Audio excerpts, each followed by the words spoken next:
Olá, tudo bem? Itamar aqui. A Bíblia fala sobre os acontecimentos que irão acontecer no fim dos tempos. E isso envolve a escatologia bíblica, que é o estudo sobre as últimas coisas. Eu já fiz um vídeo e está aqui no canal falando quantos dias faltam, no mínimo, para o fim do mundo, baseado na palavra de Deus. E no vídeo de hoje, nós vamos falar sobre as 7 taças da ira de Deus. É importante você compreender esse assunto para guardar a sua vida espiritual e ensinar a outros. Fique comigo até o final e vamos juntos crescer mais um pouquinho na graça e no conhecimento de Cristo. Se inscreva no canal, clique no sininho, escolha a opção todas para ser avisado cada vez que publicarmos uma mensagem do céu para a sua vida. Já deixe o seu like, o seu gostei, clicando aí no joinha e compartilhe com todos os teus contatos. Deus te recompensará. Vem comigo!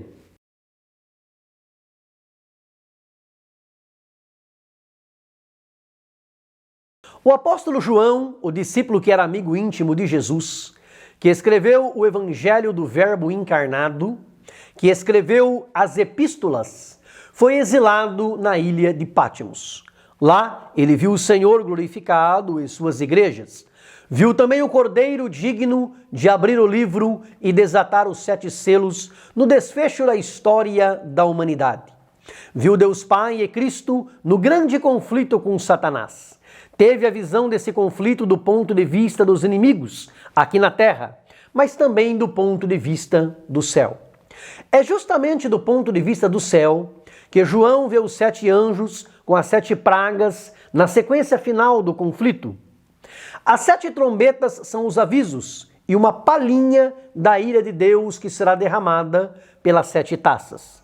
Enquanto as trombetas trazem terror e destruição sobre 1/3 da terra, dos rios, dos mares, do sol e dos seres humanos, as taças causam pânico e desolação por todo o planeta. E o que são então as 7 taças da ira de Deus?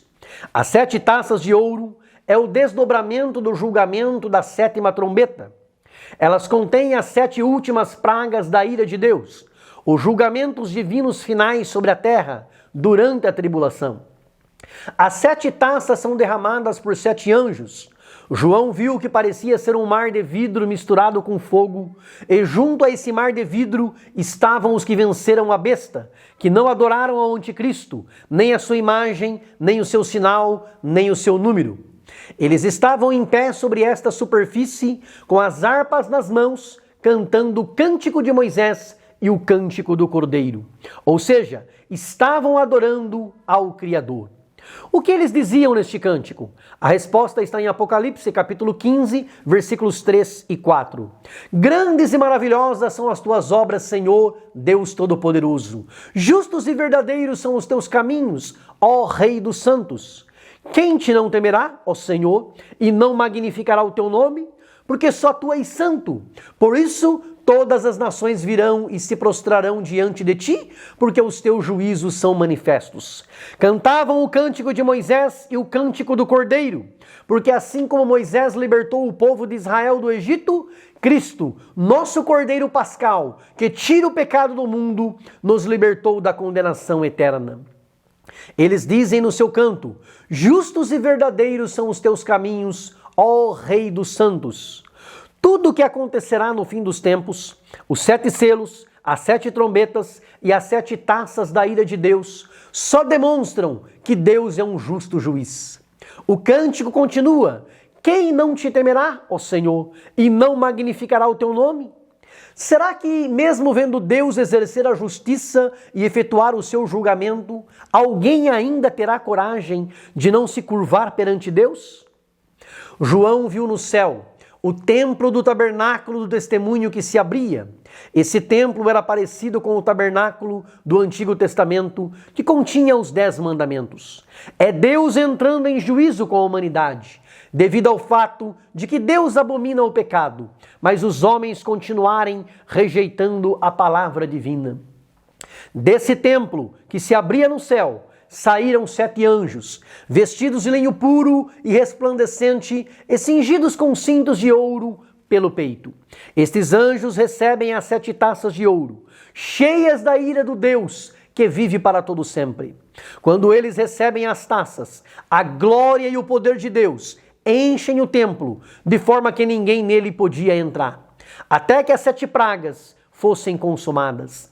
Este será o último dos julgamentos divinos contra o mundo ímpio antes do reino de Cristo. Ninguém podia entrar no templo enquanto o juízo das taças não fosse executado. Isso significa que ninguém terá acesso à presença de Deus para interceder pelo fim da ira de Deus. Deus exercerá a sua justiça e o seu juízo sem que haja interferências. Deus decretou o justo juízo do pecado, que nesse momento será completo e sem misericórdia. Começa então o derramamento das 7 taças da ira de Deus antes de Cristo voltar à terra. Uma grande guerra mundial vai acontecer perto do fim desses julgamentos. Esses julgamentos das 7 taças da ira de Deus serão muito mais intensos e mais severos do que os anteriores, dos selos e trombetas. A primeira taça derramada causará uma chaga má e maligna nos seres humanos que receberam o sinal da besta e que adorarem a sua imagem. Quando o segundo anjo derramar a sua taça no mar, o mar se tornará em sangue como de um morto e ficará tão contaminado que toda criatura viva que estiver nele morrerá. A terceira taça da ira de Deus será despejada sobre os rios e as fontes das águas, que também se tornarão em sangue. Eu não sei se você sabe, mas existe um anjo que tem poder e autoridade sobre as águas, e um anjo que tem poder e autoridade sobre o fogo. Em Apocalipse capítulo 14, versículo 18, fala do anjo que tem poder sobre o fogo. E no capítulo 16, versículo 5, quando os rios e as fontes das águas se tornam em sangue, o anjo das águas declara: Justo és tu, ó Senhor, que és e que eras e santo és, porque julgaste estas coisas. Visto como derramaram o sangue dos santos e dos profetas, também tu lhes deste sangue a beber, porque disto são merecedores. E outro anjo do altar diz: Na verdade, ó Senhor, Deus Todo-Poderoso, verdadeiro e justo são os teus juízos. Esta taça será uma resposta ao clamor de todos os santos no decorrer da história da humanidade que clamaram por justiça, incluindo o clamor dos santos no céu, que clamam em Apocalipse capítulo 6 e versículo 10. Até quando, ó verdadeiro e santo dominador, não julgas e vingas o nosso sangue dos que habitam sobre a terra? Aqueles que questionam a justiça de Deus, quando ele exerce o seu juízo, não compreendem o terrível mal do pecado, nem a intensidade da ira de Deus contra a iniquidade. Deus é naturalmente santo e justo, abomina e castiga o mal. Quando o quarto anjo derramar a sua taça sobre o sol, será permitido que o sol abrase os homens com fogo e os seres humanos serão queimados com terríveis calores. Uma grande onda de calor se espalhará por toda a terra de modo terrível e insuportável. Ainda assim, o coração das pessoas continuarão extremamente endurecidos e elas não se arrependerão para dar glória a Deus, mas blasfemarão do nome do Deus Todo-Poderoso. É uma resposta para a pergunta feita pelos santos no capítulo 15, versículo 4. Quem não te temerá, ó Senhor, e não magnificará o teu nome? Essas pessoas de coração duro e em rebeldia contra o Criador não temerão a Deus. Na quarta trombeta, uma terça parte do sol se escureceu e ainda assim os homens não se arrependeram. Agora, na quarta taça, o sol se aquece muito mais e as pessoas continuam sem se arrepender. Enquanto na terra, os seres humanos que não foram arrebatados por Cristo por causa da sua impiedade são queimados pelo sol, diz o capítulo 7, versículo 16, que os santos que estão com Cristo na glória, nem sol, nem calma alguma, calor algum, mormaço nenhum cairá sobre eles. Estaremos com Cristo no céu, desfrutando de paz, bonança, frescor e tranquilidade. Na quinta taça da ira de Deus, que será derramada sobre o trono do anticristo. O reino da besta se tornará tenebroso e entrará em confusão. O governo mundial do anticristo será humilhado e a sede desse governo perderá o controle da situação, deixando seus adeptos em completo desespero. Em meio a tudo isso, os seres humanos vão morder a sua língua por causa da dor e das suas chagas e ainda assim não se arrependerão das suas maldades, optarão por continuar no pecado e blasfemarão do Deus do céu. A única coisa que sempre impediu os julgamentos de Deus foi o arrependimento. Mas as pessoas nesta ocasião não se arrependerão. Ao entornar, ao derramar a sexta taça sobre o grande rio Eufrates, perto do fim da tribulação, a sua água vai se secar para abrir caminho para os reis do Oriente, que serão convocados para uma grande batalha, uma grande guerra, a Guerra do Armagedon, localizado no centro-norte da Palestina, no Vale de Megido. Ali será o ponto central da batalha, naquele grande dia do Deus Todo-Poderoso. Quem convoca as nações do Oriente para esta guerra final da presente era, aproximando-se de Israel, são 3 espíritos demoníacos, satânicos, que saem, um da boca do diabo, um da boca do anticristo e um da boca do falso profeta.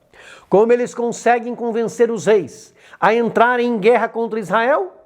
Através da realização de milagres e prodígios, que os convencerão a dar apoio total ao mal, ao pecado e ao anticristo. Os governantes das nações serão e estarão possuídos pelo inimigo, fazendo com que eles orquestrem um plano diabólico que lançará o mundo inteiro num grande holocausto. O nazismo de Hitler e a Segunda Guerra Mundial serão insignificantes perto do que acontecerá no Armagedon. Os profetas do Antigo Testamento predisseram essa guerra. Satanás e seus demônios reunirão muitas nações sob o governo do anticristo para guerrearem contra Deus, contra os exércitos de Cristo, contra o seu povo e para destruir Jerusalém. O ponto central da guerra será em Israel, mas o Armagedon envolverá o mundo inteiro e além da guerra, Deus enviará destruição e terremotos no mundo todo. Essa guerra só acabará quando Cristo, o cavaleiro do cavalo branco, o Rei dos reis e Senhor dos senhores, voltar intervindo de maneira sobrenatural para libertar o seu povo, destruindo o anticristo, os seus exércitos, todos os que desobedecem ao Evangelho e inaugurando o reino milenar do Messias. Quando o 7º anjo derrama sua taça no ar, uma grande voz sai do templo do céu, do trono, dizendo: está feito. Houve trovões, relâmpagos, o maior terremoto da história da humanidade. O terremoto de 1960 no Chile, que atingiu uma magnitude de 9,5 na escala Richter, será fichinha perto desse terremoto. Sem dúvida, esse tremor de terra provocará erupções vulcânicas e maremotos destruidores, atingindo o mundo todo. A grande cidade se fenderá em 3 partes. As cidades serão destruídas, o sistema mundano mundial, a grande Babilônia, assentada sobre a besta, entrará em colapso. Toda a ilha será deslocada do seu local original e os montes sairão do seu lugar.